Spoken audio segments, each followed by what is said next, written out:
கர்த்தருடைய பரிசுத்த நாமத்திற்கு மகிமை உண்டாவதாக. இன்றைய வேத வசனம் யோவான் 14:14. என் நாமத்தினாலே நீங்கள் எதை கேட்டாலும் அதை நான் செய்வேன். நாம் இயேசுவின் நாமத்தில் எதை கேட்டாலும் அதை அவர் நமக்கு செய்வார். ஜெபத்தின் வல்லமைக்கு சூழ்நிலைகள் தடையாயிருப்பதில்லை. நாம் அவரிடத்தில் சிறிய காரியங்களை கேட்டாலும் பெரிய காரியங்களை கேட்டாலும் அதை அவர் நமக்கு செய்ய வல்லவராயிருக்கிறார். எபேசியர் 3:20-21 வாசிக்கிறோம்.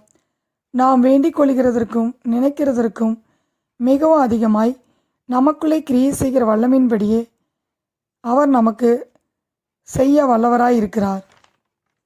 இயேசுவின் நாமத்தில் நாம் ஜெபிக்கும் பொழுது, அவருடைய நாமத்தின் அதிகாரத்துடன் ஜெபிக்கும்போது, அவர் நாமத்தின் நிமித்தம் ஜெபிக்கும்போது, நாம் ஜெபிக்கையில் நாம் பதிலை பெற்றுக்கொள்கிறோம். நாம் இயேசுவின் நாமத்திலே நம்முடைய தேவைகளை நாம் ஆண்டவரிடத்திலே சொல்லும்போது நன்மையானவைகளை தேவன் நமக்கு கொடுக்கிறவராயிருக்கிறார். இயேசு பூமியில் செய்த எல்லாமே தேவனுக்கு மகிமையை கொண்டு வந்தது. நம் மூலமாக அவர் செய்வதும் தேவனை மகிமைப்படுத்தும்படியாக. அவருடைய நாமம் பரிசுத்தமானது. தேவனுடைய வார்த்தையே அவருடைய நாமம். அவருடைய வார்த்தையை அவர் மகிமைப்படுத்தி இருக்கிறார். நம்முடைய ஜெபங்களை கேட்கிற தேவன் நம்முடைய வாழ்க்கையும் பார்க்கிறார். நாம் அவருடைய நாமத்தின் பரிசுத்தத்திற்காக வாழ வேண்டும். அவருடைய நாமத்தை வீணிலே வழங்காமல் இருக்க வேண்டும். அவருடைய நாமம் நம்முடைய வாழ்க்கையில் தூஷிக்கப்படாமல் மகிமைப்பட வேண்டும். தேவனுடைய வார்த்தைக்கு நாம் கீழ்ப்படியும் போது அவருடைய நாமம் பரிசுத்தப்படுகிறது.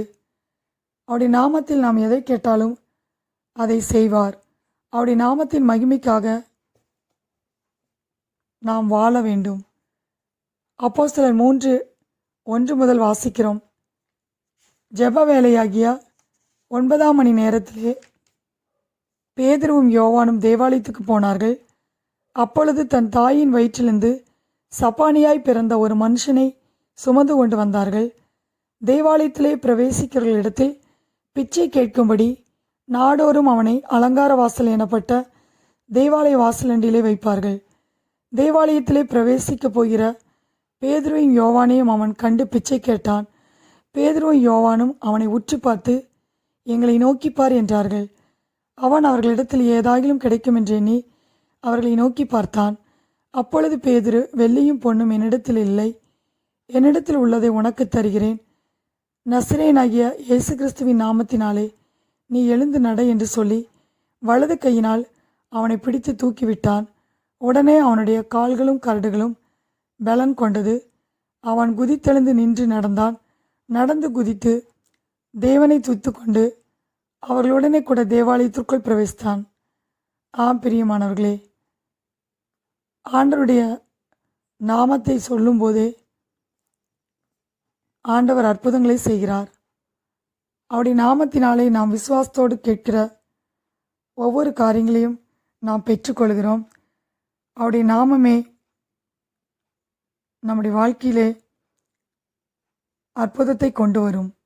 யோவான் 14:14 படி, என் நாமத்தினாலே நீங்கள் எதை கேட்டாலும் அதை நான் செய்வேன். கர்த்தர் தாமே இந்த வார்த்தையை ஆசீர்வதிப்பாராக. ஆமென்.